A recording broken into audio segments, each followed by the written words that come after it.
Sixers fans, welcome back. It's been a couple of days since I last put up a video. I know I've been doing live streams, but come out tonight. I'll probably live stream the game tonight against the Hawks part 2. Last game was phenomenal, but I'm here to talk about Anthony Tolliver and the AT experience. I am the first, I would like to say, to start calling him AT. I think I'm also the only one right now to be calling him that, but it's a fire nickname and I'm here for it. Let's talk about Anthony Tolliver. I have no notes in front of me. I'm going to be out here ranting because the Sixers just re-signed him for the entire season. Let's talk about it.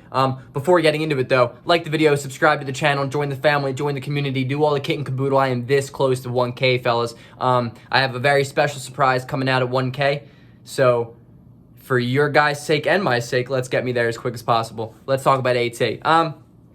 Anthony Tolliver came in on a 10-day contract originally because Mike Scott is not a good basketball player, right? Mike Scott just can't shoot the ball, and Anthony Tolliver, a 35, 36-year-old veteran, has been in the league for a while now, and he has been a good shooter for the majority of his career. That probably can go without being debated. His last real season, I think he shot 42% from 3 with Memphis, I want to say, not last year, but the year before. And he's a veteran guy. But what has surprised me the most with Anthony Tolliver's play is not offensively, but defensively. He is 150 years old. Like, he just doesn't get up and down the court like he used to. And he never really got up and down the court to begin with. So we're talking a slow man getting slower. But defensively, he's actually poured out some pretty good efforts.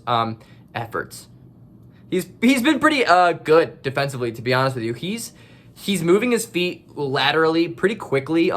His lateral quickness has actually not surprisingly been good. Anthony Tolliver, despite not really shooting the ball well and scoring at all, he's been a pretty decent defensive option for the Sixers. And I never thought in my life I would ever have the opportunity to say that. But also, Anthony Tolliver is a good shooter. He hasn't really shot the ball well. It took him a couple games to register a point for the Sixers. And, I mean, last game against Atlanta, he looked a little bit more confident, but we were up by like 50, so what does that really say? I don't think Anthony Tolliver is on the team to take Mike Scott's spot.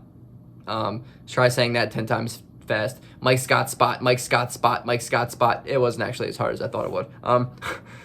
He's not here to take Scott's position right now. I think Mike Scott has picked it up a little bit as of lately. He's shooting the ball a little bit better.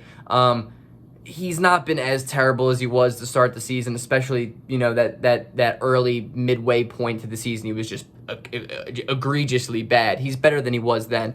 And I think, if anything, it kind of gave Mike Scott some competition. Like, hey, look, we have somebody here that can easily take over your position, play better. And, maybe that's worked a little bit, but I'm not going to sit here and say Anthony Tolliver has any possibility of taking over Mike Scott's role, because it's not going to happen.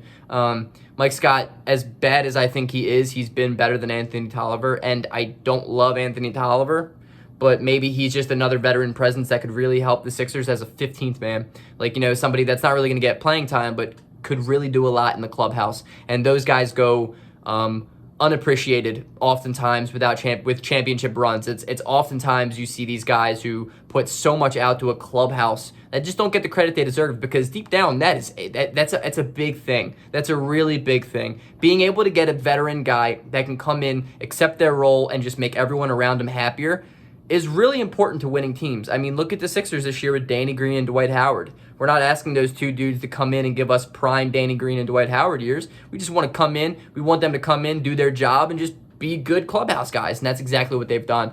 They've been veteran leadership guys. They have made the younger dudes around them just more confident in their own game, and it's beautiful to see, man. It really is beautiful to see. I'm surprised with how Dwight Howard has progressed his career, because I think 3 years ago I could have easily said he's done.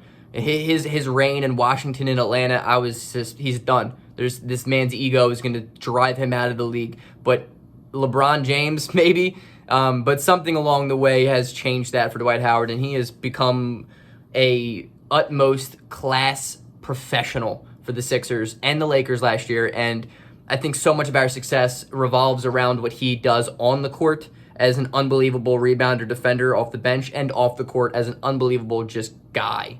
He just is a fun guy. Anthony Tolliver can bring some of that as well. He can come in, he can shoot open threes. I'm not against him shooting open threes, and get him, he's going to be a 30-point game guy. So a guy that's going to come in when the game's either down 30 or up 30, AT is going to be the dude that comes in. He's not going to be scoring 30. He's going to be coming in, scoring 5 maybe in 11 minutes and have fun with it. You know what I mean? Veteran guys like that are important, though. Personally, I think I wish I saw the Sixers go out and get somebody else, but I think Anthony Tolliver is a doable option right now for the stretch that we're about to go on. And the way you see this Sixers team right now is the way this team will look by the end of the year. So let's hope to God it's enough, because this year is the freaking year, fellas. Peace out. Go Sixers.